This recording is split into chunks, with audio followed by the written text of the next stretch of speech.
You're probably trying to build a GTM motion too early. And I know that sounds weird because if you're a founder, every advisor, investor, fractional leader, and LinkedIn expert is telling you the same thing.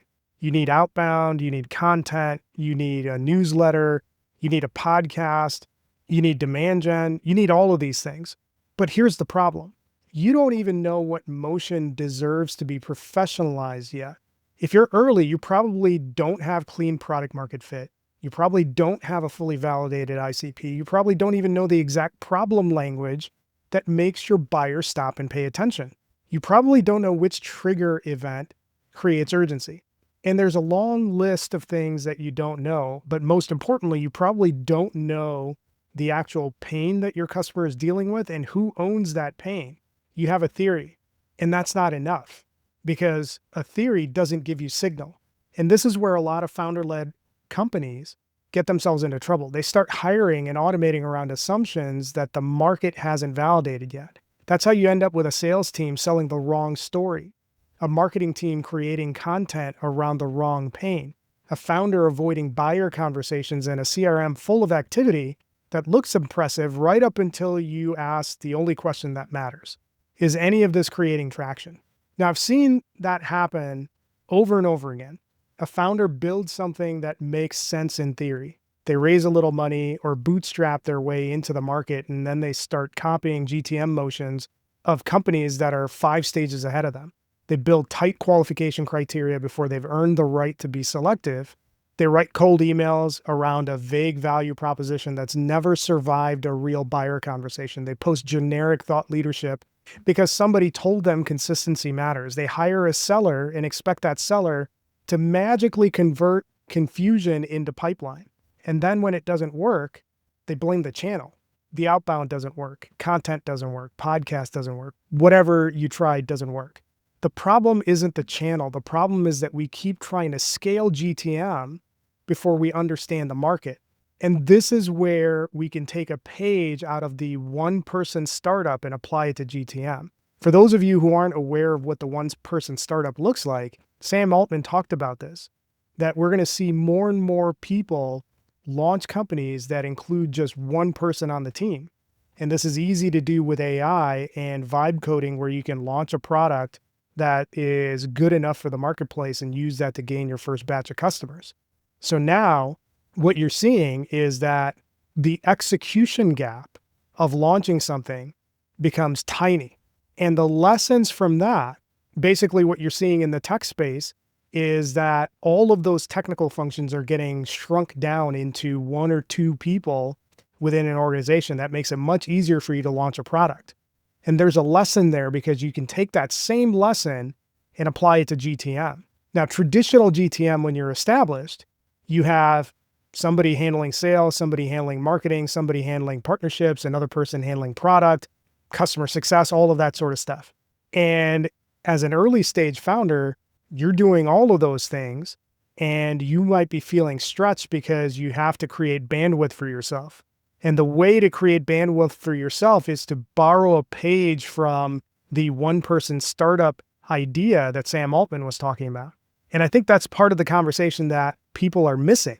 See, people talk about this one-person startup from a product perspective. AI helps you code faster. AI helps you automate the support. AI helps you manage ops. AI helps you do a lot of stuff. Now, the old model of how that was executed, you required a new person to do all of those things. And now that constraint doesn't exist. For early stage B2B companies, the bigger opportunity isn't just that one-person startup idea, it's the one-person GTM idea. And I don't mean that one founder is going to be doing random acts of sales, marketing, posting, emailing, podcasting, and networking until they burn out. That's not one-person GTM. The one-person GTM is when a founder uses content as the operating system for market discovery, buyer access, ICP validation, product feedback, market research, authority building, and pipeline creation. That's a completely different game. And because you're early, your biggest constraint isn't execution, it's access to the truth. Conversations with your target market and your potential buyer are worth their weight in gold. At that stage, you need buyers to tell you what actually matters. You need buyers to react to the product. You need buyers to tell you where your assumptions are wrong. You need buyers to show you what they care about before you build an entire GTM motion around what you wish they cared about. And here's the thing, no amount of spamming your TAM and cold emails is going to get you that type of conversation, so you have to go a different way. And I've talked about this before. I've learned this over and over again across multiple companies, but probably the most painful one was when I was first with an executive coaching organization where I had executed 6,000 pieces of cold outbound outreach and got nothing. And that got me back to the roots of what had worked when I was in the construction tech space, and using the principles that I learned in that space, it allowed me to take that company from 40 customers to around 300 customers. And I applied those same principles at the executive coaching organization, and the entire game shifted. So rather than having disconnected sales, marketing, partnerships, product, embedding content into the entire process allowed me to shrink all of that into a single source of truth, with me orchestrating the whole thing. And the entire motion shifted. So instead of trying to force pitch into buyers, I was reaching out to buyers at the CHRO level, the VP of HR level, the CLO level, and getting multiple meetings with them using a content collaboration motion. That's how a one-person GTM works. And I've applied that in industries as different as executive coaching and IT staffing. Elements of that have led to building $8 million ARR businesses using the same core principles. And here's the thing, you're not going to have to do that forever. All you need to do is be able to execute to a level where you go from 0 to 1 to growth and traction.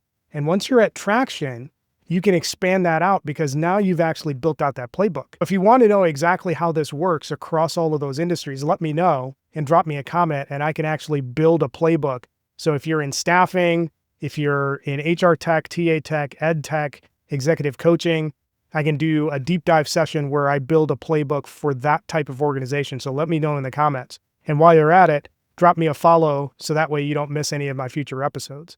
Now, the thing to understand is that this concept of a one-person GTM is something that I've executed for the better part of 15 to 20 years. Now, the content vehicle has shifted a little bit, but it's happened in organizations that are as different as T-staffing is to executive coaching, and as different as executive coaching is to HR tech. And in markets or in business situations that are as radically different as launching a new product to opening a completely new market from an international footprint, and everything in between.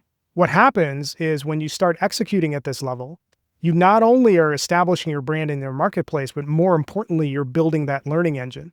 And that's where we need to rethink what content is supposed to be used for. Now, most startup content that you see is just decoration. It makes the company look active. It gives the founder something to post. It gives marketing something to report, but it doesn't create conversations. It doesn't create buyer access. It doesn't create product feedback. And it certainly doesn't get you closer to your ICP. And it definitely doesn't help the founder understand why deals stall. And that's the thing. If your content isn't creating multiple conversations, it's decorative. And this is where the shift in mindset comes in. You have to stop going into the market treating everybody as if they're ready to buy. And this is what content allows you to do. Leveraging content allows you to go into the market, engage with your buyers, and engage with them in a way that allows you to talk to everyone who's a potential buyer in your market before they're ready to buy. And that creates a lot of interesting opportunities down funnel. But the fact of the matter is that what it does is that it allows you to build a community first, and it allows you to build a foundation of trust and understanding first, and it allows you to meet your buyer where they are and really listen to their world, which actually has a ton of positive impact in your ability to accelerate in the marketplace. It's learning first, not pitching first. Now, when you zoom out and look at what you're doing is focusing in on the buying universe, but you're not going into that universe with tight qualification criteria, because that's absolutely the wrong thing that you can do when you're an early stage startup. Early on, everyone in your target market who can teach you something has potential value. And once you learn enough, then you can create a reason to continue the conversation with them.